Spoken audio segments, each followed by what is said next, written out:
Hello दोस्तों, राधे राधे। स्वागत है आप सभी का अपने यूट्यूब चैनल सियाराम एकेडमी में।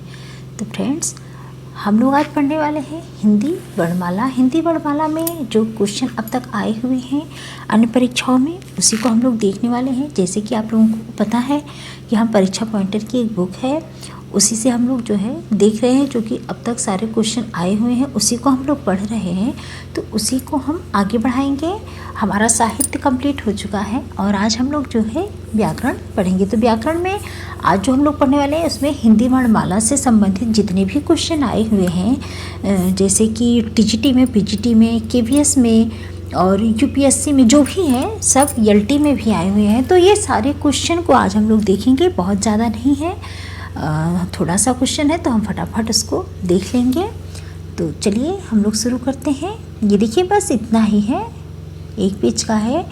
और क्योंकि सब कुछ आता है तो वर्णमाला से इतने ही क्वेश्चन पूछे गए हैं अन्य एग्जामों में। तो चलिए शुरू करते हैं हम लोग।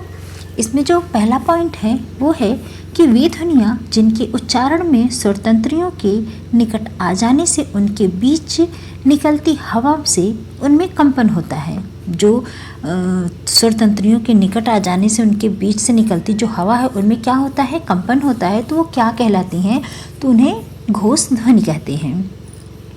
अगला पॉइंट है कि धा का उच्चारण स्थान है। धा का उच्चारण स्थान क्या है, तो धा का उच्चारण स्थान दंत है। आगे है वे दो वर्ण जो अयोगवाह कहलाते हैं। वे दो वर्ण जो अयोगवाह कहलाते हैं उन्हें क्या कहते हैं, तो अंग और आह। अंग और आह ये क्या है, अयोगवाह हैं। फिर है अंतस्थ व्यंजन किसे कहते हैं, तो अंतस्थ व्यंजन या, रा, ला और वा। या, रा, ला और वा ये क्या है, अंतस्थ व्यंजन है। अगला पॉइंट है केंद्रीय हिंदी निदेशालय ने हिंदी की मानक वर्णमाला में मूलतः कितने स्वर और कितने व्यंजन ध्वनियों को स्थान दिया है। तो कितने स्वर और कितने व्यंजन ध्वनियों को स्थान मिला है, तो 11 स्वर और 35 व्यंजन को स्थान दिया गया है।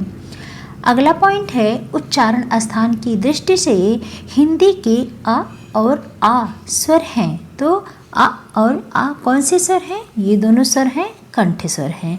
आगे है सभी स्वर होते हैं, तो सभी स्वर क्या होते हैं, ये अल्प प्राण होते हैं।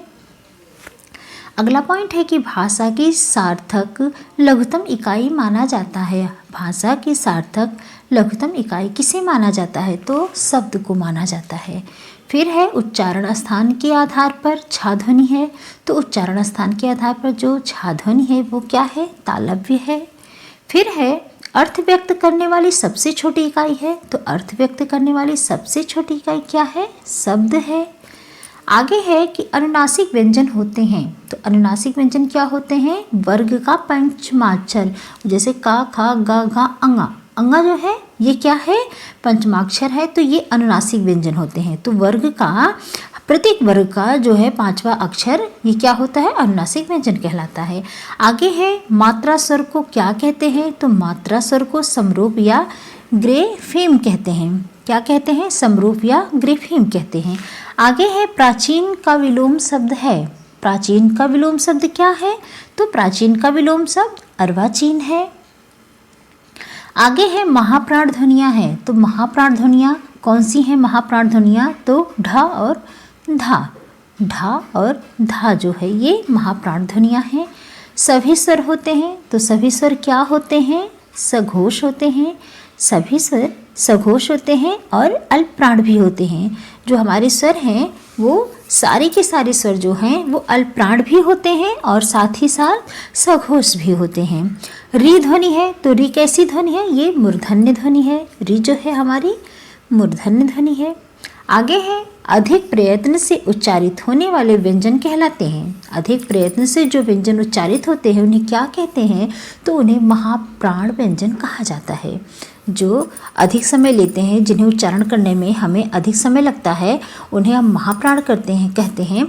और जिन शब्दों का उच्चारण में कम समय लगता है, जिस भी व्यंजन का हम उच्चारण करते हैं और उसमें कम समय लगता है, उससे हम क्या करते हैं, अल्प प्राण कहते हैं। तो जिसमें अधिक समय लगा उसे महाप्राण व्यंजन कहते हैं। आगे है कि ओष्ठ वर्ण है। तो ओष्ठ वर्ण कौन से हैं, पा, फा, बा। देखिए पा फा बा, ये हम बोल रहे हैं तो ये ओठ के द्वारा ही हमारे दोनों ओठ जो हैं एक दूसरे में चिपक रहे हैं, तो ओठ के द्वारा ही हम इसका प्रयोग कर रहे हैं। तो ओष्ठ वर्ग की ये ध्वनि है पा फा और बा। आगे है ई स्वर के उच्चारण में जीभ का कौन सा भाग आवश्यक है। हम ई स्वर का जब उच्चारण करते हैं तो उसमें जीभ का कौन सा भाग आवश्यक होता है, तो जीभ का जो है अग्रभाग वो आवश्यक होता है। ई स्वर ध्वनि के उच्चारण में जीभ का अग्रभाग जो है वो आवश्यक होता है।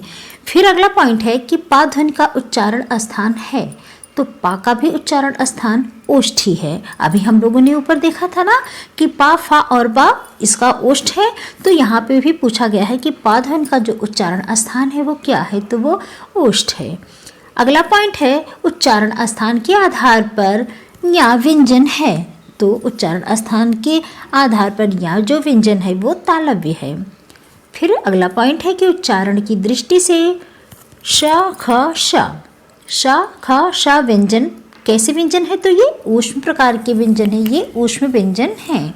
फिर है का में क्या है, स्वर नहीं लगा है, तो ये आधा का है प्लस खट्टी सा, जिसे दो वर्णों की संयोग से बना हुआ है। जैसे क्या बना है इन दो वर्णों के संयोग से, तो छा से छतरी जो होता है ना वो छा, ये आधा का और खट्टी सा दो वर्णों के मेल से बना हुआ है, तो इसको क्या कहते हैं, संयुक्त व्यंजन के कहते हैं।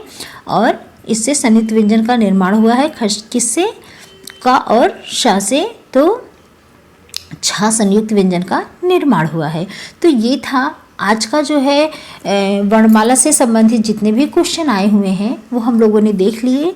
और इसके आगे हम लोग कल जो है वो उसका दूसरा अध्याय देखेंगे, जिसमें हम लोग पढ़ेंगे वाक्य रचना, विराम चिन्ह और वर्तनी शुद्धि।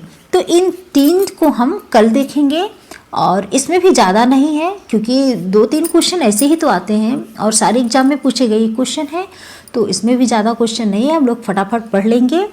और आज आप लोगों को वीडियो कैसी लगी ज़रूर कमेंट करके बताइएगा। बहुत दिनों के बाद हम लोग मिल रहे हैं, अब कंटिन्यू रहेगा। तो चलिए मिलते हैं नेक्स्ट वीडियो में, तब तक के लिए आप सभी को राधे राधे।